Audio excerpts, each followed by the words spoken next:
News just dropped a new interview with Kevin Hart, and this interview is causing so much turmoil and drama and re-canceling Kevin Hart again. Right now, it's unclear if he recorded this interview last week or 2 weeks ago when the Netflix roast and George Floyd conversation was at its highest, but they just dropped it today. And when they drop it, it's Kevin Hart essentially saying the exact same thing that got him canceled and in trouble and backlash on the Breakfast Club. He just repeats the exact same sentiment, which is why I think they filmed it around the same time. But nonetheless, dropping it today has re-driven up the conversation, has people speaking about Kevin Hart again. And to me, this was just a really, really big mistake. Now, a little later in this video, we have new comments from Dame Dash, where he calls out Kevin Hart. And Dame Dash was absolutely brutal to Kevin Hart. Like, did not spare no feelings, did not try to protect relationships. Dame Dash told the absolute brutal truth about Kevin Hart, and it's terrible. Were you surprised by people's reaction? From the roast? Yeah.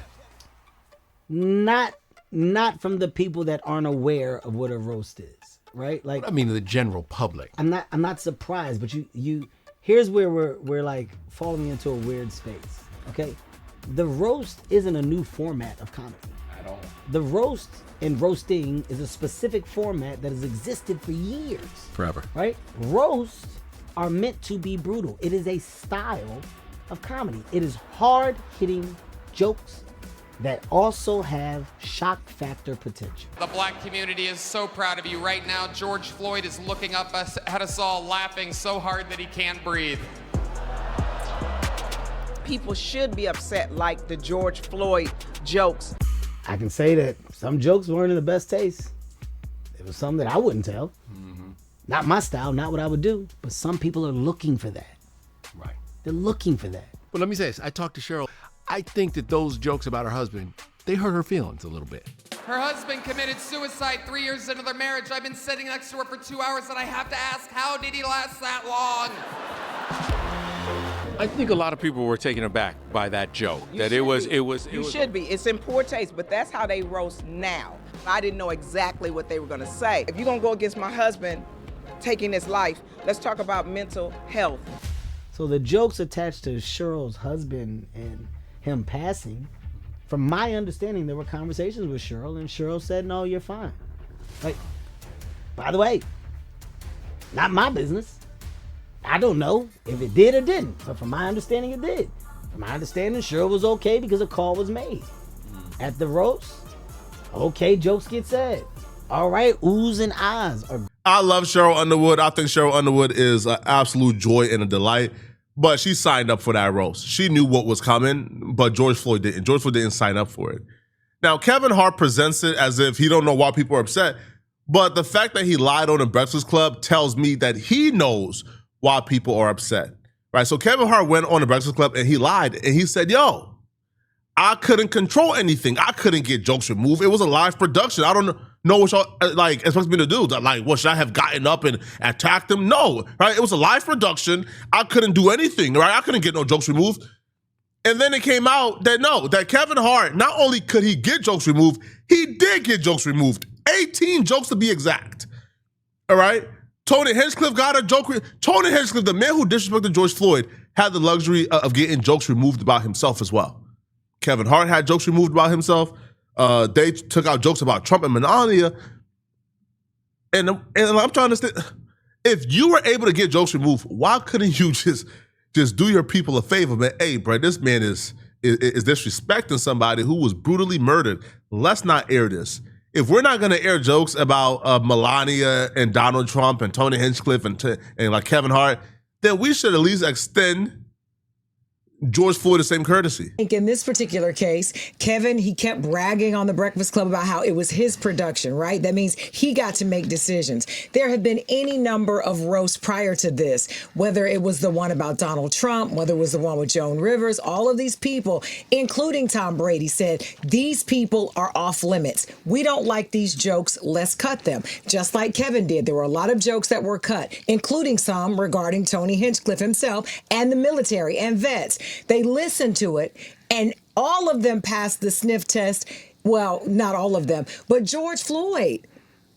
And George Floyd represents so much to this country. The world basically stopped. Right. So you have a lot of people who are still suffering from anxiety, from trauma, especially the family. So for Kevin to get on that show and talk about it and then be so indignant about, no, I didn't hear the interview. When Lauren said, did you hear the interview that I did with his family member? No, and now I won't listen to it. It was almost as if he was angry about the possibility of something that might have made him feel bad about his decision. Well, before we get this video started, if you want to learn how I made $142,000 from YouTube this month, join my community by clicking the link in the description. That's where I give you guys all the tools to grow on YouTube and make money, as well as offer you guys the opportunity to make videos with me, to do joint videos, joint reactions that get posted on both our channels. I also promote your videos on my social media pages. Don't you want to work with me? Like, click the link in my description to join my community. Let's get started. Let's grind. Let's make money together. Here's the thing. I said this. I think one of the questions you hear is, why are we, after 2 weeks, still talking about a George Floyd joke? The alternate question to that is, why after 6 years are we still doing them? So I understand that, but I am a performer. I've said any number of things that have been offensive. I don't like what happened. I don't know that I'd have laughed at it. First off, I wouldn't have had somebody that I was that opposed to on a roast, because a roast is an intimate thing. It's about friends and people kind of giving each other a hard time and fucking around. Especially when you knew what he would do and you knew what would happen. The things I come away with, and I said it last week, I don't like that you cut jokes, meaning you were trying to protect people. You aired it in the first iteration, but not the second, because you knew how controversial it would be. It'd be funny, man. Who people, they're supposed to be thorough, but they always fold for the devil. The devil meaning money. If you fold for money, you're no longer cool. Your rock star status is taken if you'll do anything for the devil's dollar. I don't respect you. I don't think you cool. I don't give a how much money they give you to betray our culture. You are a goofy. You're even goofier if you already have the money. You already play the game. You already beat these people at their own game. Once they give you 100, 150, 200, 300 million, you already beat them at their game, man. Like at what point do the sellouts realize, bruh, I don't have to sell out no more? Like, at what point do sellouts think they won the game? Because if the goal to sell out is to get the M's, get the success, get the opportunities, once you got any opportunity, once you've worked your way up to a point where you can't be canceled, then why? Like, what do you, like, are you just doing it for the love of the game? Because it can't be for more opportunities. Like, you already got the entire, you're now an opportunity maker. Kevin Hart is cemented in entertainment history. He is a legend. What can they really do to Kevin Hart if he decides to stand up for his people and be a strong, powerful black man? What can they do? They can't do nothing to him. But he chose not to. And that's very disappointing, man. Now, Dame Dash really broke down why he don't give a damn about none of Kevin Hart's excuses. And I think this is the approach that we should all take.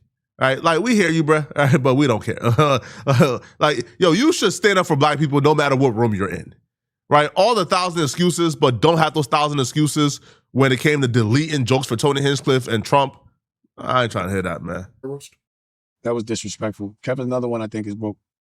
I know Jamie Salter very well. His OG was Jeff Heckman. His OG was Jay Goldberg. Jeff Heckman owns Hilco. They only do business if it's in distress, allegedly, from what I remember. Like, when you deal with like a fund, all that matters is what's the criteria to make the fund deploy. And the criteria for Jamie Salter is usually distress. He only does distress. So he has a vegan business that goes out of business, and then all of a sudden he sells his name, and now he has to sit there and and he has to defend this. You know what I mean? And it's embarrassing. Jay and Kevin Hart are embarrassing because I put them where they're at, and then they went to the devil. And this is what happens. It seems like after 20 years, the gig be up. Like, when is like, what would be the things that were said were very disrespectful. Like, I'm a funny guy. But there's certain things in the hood you don't say, in certain blocks, like pause. You don't talk about niggas' mothers. You don't tell niggas to suck your dick, pause. You just don't play with people that are dead. Like, you don't play with, it's not funny. It's in poor taste. I mean, it might be a certain kind of humor, but I think in this temperature, based on the environment and the accusations, I just wouldn't see somebody volunteering to do that. And I felt like that could potentially destroy any iota of his career because people were able to tell him the truth to his face. How terrible his movies are, how he'll take $1, and how they could disrespect him while he's there and say it's humor. So if people would have started saying and all that other shit, would that have been all right? Where is the line drawn? There's humor, but then there's disrespect. And that was a public humiliation for our culture to me. And that's not why I put Kev on. So that was embarrassing to me. And again, I look at him as a literal little brother. Literally. He's little. So I start to feel sorry. I don't understand how, like, even his laugh, oh, like it was so contrived. You know, you saw certain black people just not laughing. Dave Chappelle would have never let that happen. Cat Williams ripped him. Pause. And he had to say, thank you, sir, may I have another? From what I understood, and it's funny because I was on the plane the morning after it happened, going to see the Don, Farrakhan. And it came up on my feed, and I watched the whole shit. And I was like, oh, shit. Now, that's the worst news of all in my eyes, bruh. That's the worst news of all. Dame Dash, so first off, he's on point, okay? Like, you selling out for the devil, bruh. All right? You already got all the money in the world. You got everything in the world. At this point, bruh, you know, if you're still selling out after making, I don't know, hundreds of millions of dollars, then that's just your character. That's just your soul. But the worst news of all is, Dame Dash is seeing this going on. He is formulating his opinion about you, and he's on his way to sit with Farrakhan. Now, I'm sure Farrakhan probably already seen it, but just in case Farrakhan didn't see it, Dame Dash is about to tell Farrakhan how you sold out black people to the corporate infrastructure. There's one person in the world who I think quite possibly is probably more popular than Jesus in the black community, and that's Farrakhan. Now, that sounds like blasphemous to say. But why I say he's more popular than like Jesus is because, there's black Muslims, there's black Christians, there's black Jewish people.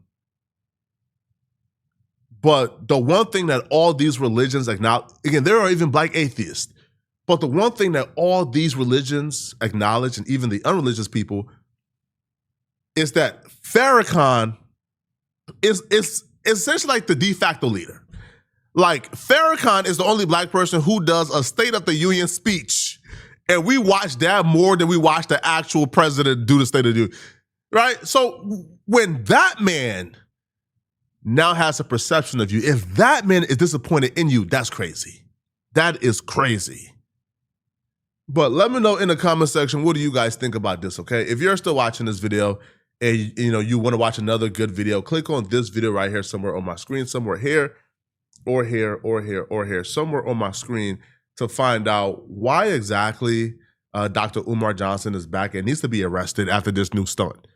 Click on this video right here to find out what I'm talking when it comes to Umar Johnson. Send me a hype if you want to support. I'm out of here, folks. Peace.